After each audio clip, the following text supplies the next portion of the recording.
But this flat earth thing is huge.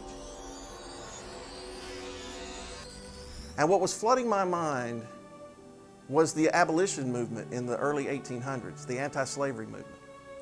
And how that was a move of God. God was awakening both the Christian community and the non-Christian community, because you had many people that were spiritualists and atheists and agnostics and Christian and non-Christian and even universalists and all kinds. You had everybody waking up to the fact, you know what? Slavery is morally wrong. There was an awakening happening.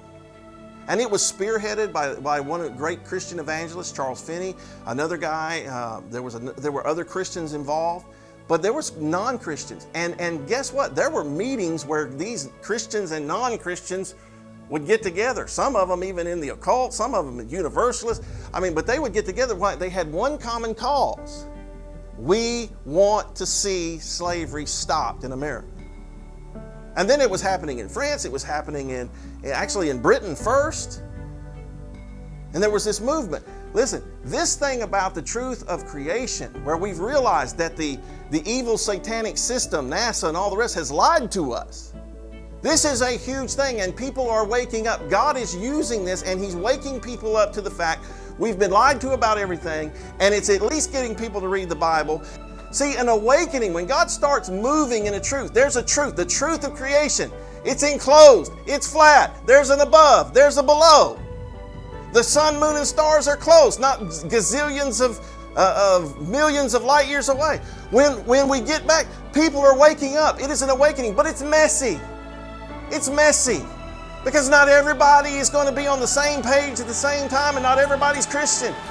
But you know what? It is probably, since that time period, one of the greatest avenues right now to bring people back to looking at the Bible and looking at God and finding the true Creator and finding Jesus Christ as their Lord and Savior. And I'm getting the testimonies all the time. But don't act like it's all going to be sweet and all perfectly Christian.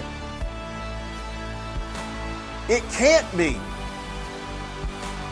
Because this is not a revival, a little revival in a Christian church. This is an awakening to a truth that is of God. Like the anti-slavery issue, it was an awakening to a truth that was of God, that God wanted ended.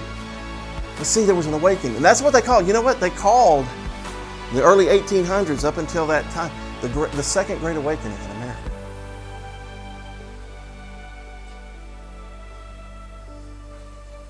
There's an awakening happening.